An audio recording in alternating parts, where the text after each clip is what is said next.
खुलुमबाय Bodoland इंखं television studio आं हायनार्सि गयारि दिनै फुंबिलिनि गाहाय रादाबफोराव दङ। सालाकाथियाव एनटिपिसिनि बाउन्डारि वाल सौग्रावनानै गंसे साखा खबब्रै गारिया थेर-बेथेर जादों। करिमगन्जआव एटिएम सिखाव हमजादों।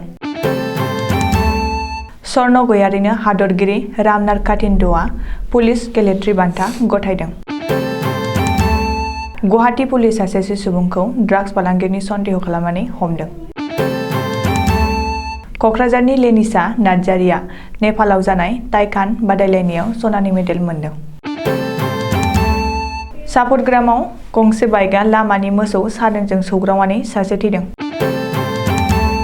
फैगौ 13 फेब्रुआरि खालि कक्राझाराव सुपार टेलेन्ट बड'लेण्ड इभेन्ट बादायलायनाय जागोन। दानिया फैदो आबुं रादाबाव।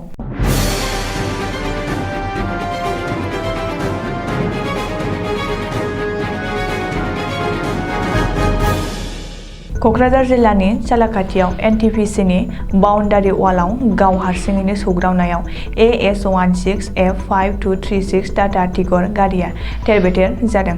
सालाकाथि थानानि पुलिसआ मिथिहोनाय बादिब्ला एन्द्रजित बसुमतारी मुंनि गारि सालायग्राया बे जाब्रबथायाव गोब्राबै जोखोम जादों। रबिबार खालि हरनि 11:30 रिंगासोआव गुवाहाटीनिफ्राय कक्राझार फारसे थांबाय थानाय समाव बे जाथाया जादों। सुलुङाव फोरमायनाय बादिब्ला एन्द्रजित बसुमतारीया गारि सालायनाय समाव टेन्ट'दोंमोन, जाहोनाव बे जाब्रबथाया जादों। बराक सेरफांनि करिमगन्ज नोगोराव एक्सिस बेंकनि एटिएमनिफ्राय रां खावनो थांनानै सानै सिखाव हमजादों। हमजानाय एटिएम सिखावनि मुङा बाबु दास आरो राज दास होननानै पुलिसनि सुलुङाव फोरमायदों।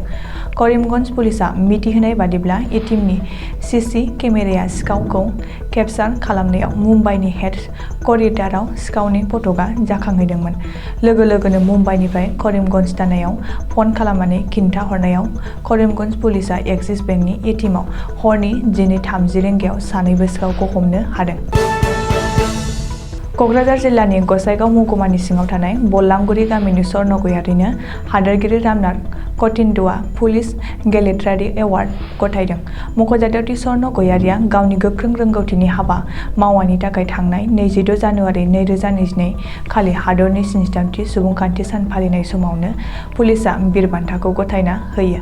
बेफोरनि अनगायैबो दा 130 बेटेलियन CRP बिफानाव जम्मु काश्मीरनि पुलवामा जिल्लानि अबनीपुराव स्वर्ण गयारिया हेड कनस्टेबलआव सासे गोख्रों मावथि महरै थिसनजानानै दङ।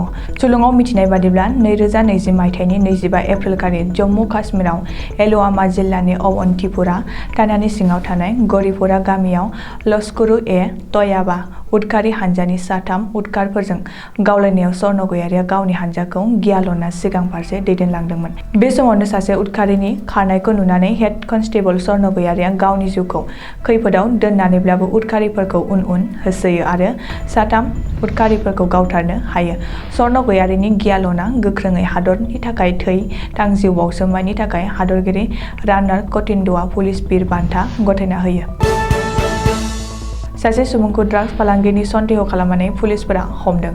मख'जाथावदि गुवाहाटी पुलिसआ गोबाव समनिफ्रायनो गोख्रों नायबिजिरनायनि गेजेरजों ड्राग्स फालांगियाव सोमोन्दो थानाय सासे सुबुंखौ सन्देह खालामनानै गरसक ओनसोलनिफ्राय थांनाय रबिबारखालि हमनो हायो। सुलुङाव मिथिनाय बादिब्ला ड्राग्स फालांगियाव सोमोन्दो थानाय सुबुंनि मुङा बबी दलमोन। बबी दल ड्राग्स फालांगिया गोबाव समनिफ्रायनो गोबां ड्राग्स फालांगिरिफोरजों ड्राग्स फालांगिनि हाबायाव आखाइ दंमोन होनना मिथिनाय जादों आरो दा आयेन बायदियै साजा होनो जोबथेसालियाव दैथायहरबाय। थांनाय 16 जानुवारिनिफ्राय 20 जानुवारिसिम नेपालनि पाकनआव जालांनाय इन्टारनेशनेल ताइक्वान्ड बादायलायनायाव कक्राझारनि लेनिसा नार्जारिया सनानि मेडेल आवथायनो हादों।